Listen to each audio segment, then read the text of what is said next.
Hi guys, I welcome you all for my YouTube channel Educational Euphoria. Look at these three sentences. First one, I am thirsty.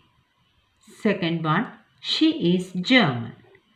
Third one, he works at a bank. Thirsty is an adjective while German depicts the word class of noun. But both of those sentences come under the topic of simple present tense. Both of those have a be verb. By the way, the third sentence has a verb too. But it's not a be verb. There's a verb in base form. But all of these come under simple present. Now, before we go any further, make sure you subscribe and hit that bell icon so you are notified every time I post a new video. Now let's dive in this lesson. So you may really astonish about these sentences and their patterns. But don't be afraid. I will teach you clearly to sort out your problem. First of all, I will tell you about what is simple present. When we need to talk about habits, routines, schedules, or general facts, we have to use simple present tense. As well, we have to use the simple present mainly to talk about things that happen continually in present, like every day, every week, every month, etc. For our convenience, I will divide simple present tense into two parts. As you see, I divide the simple present tense into two categories as part 1 and part 2. So now I am going to rename those two parts for our convenience. Let's name part 1 as state of being and part 2 as actions.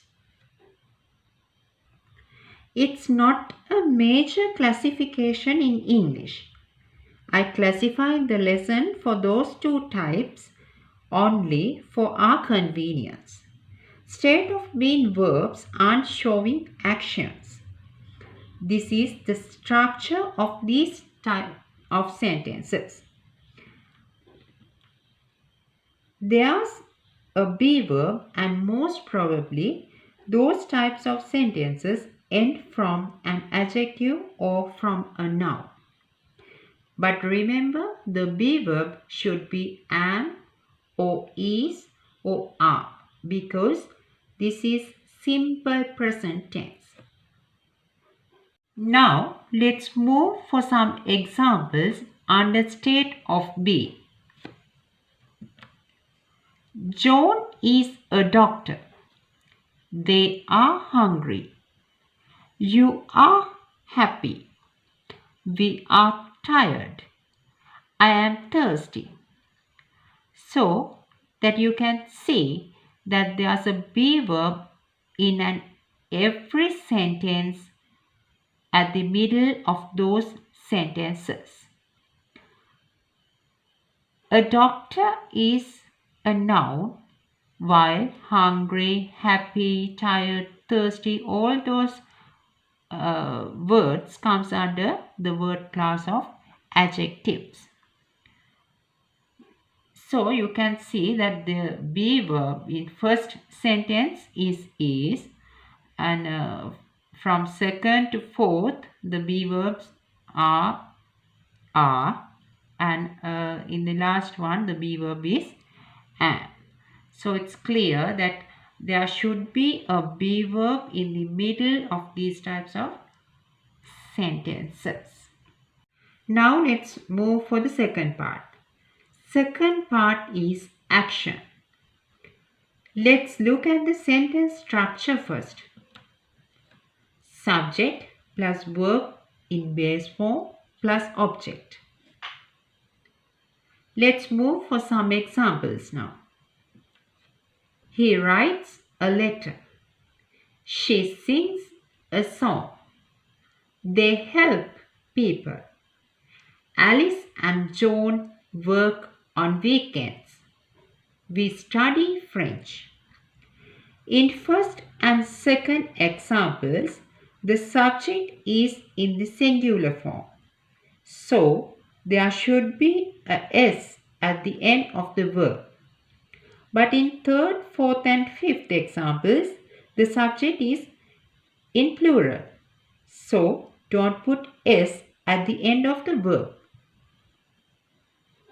The whole verbs should come from the base form because this is simple present tense.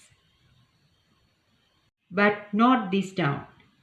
We can't classify all the 12 types of tenses like this as state of being and actions.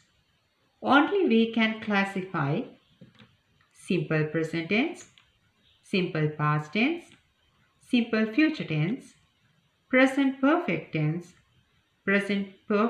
past perfect tense, and future perfect tense under this classification.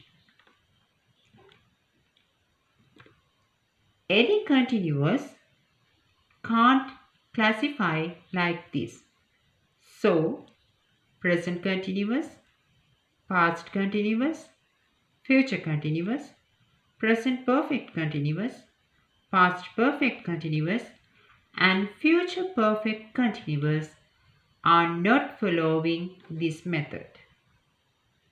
So be careful about that point. Now let's move for a cartoon video.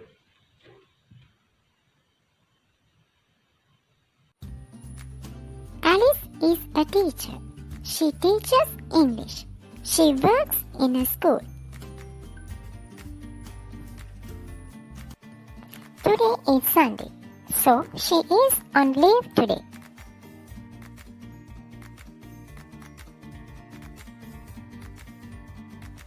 But she goes to the church every Sunday.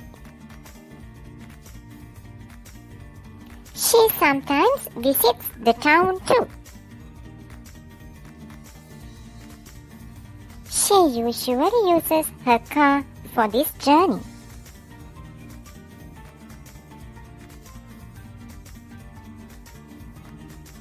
Alice often visits the cafe on Sunday evening. Alice's best friend is John. John is not a teacher. He is a taxi driver. He works in a private company. He does not like to go to the town on Sunday. John occasionally gives a lift to Alice on Sunday, but he never charges from Alice.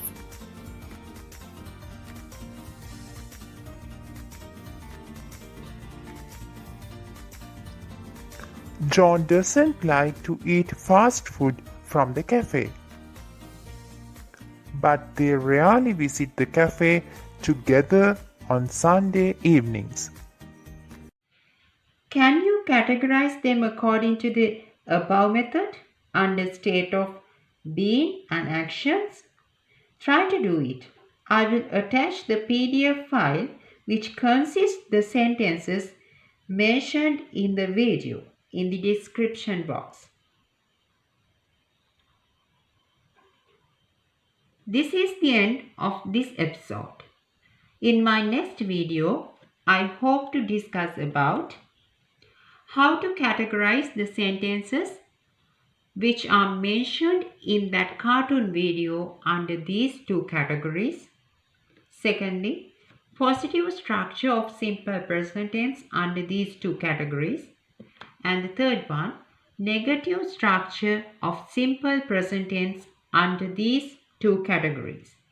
Till then, goodbye. Don't forget to like and share my videos as well to subscribe my channel. Let's meet from the next episode. This is educational euphoria.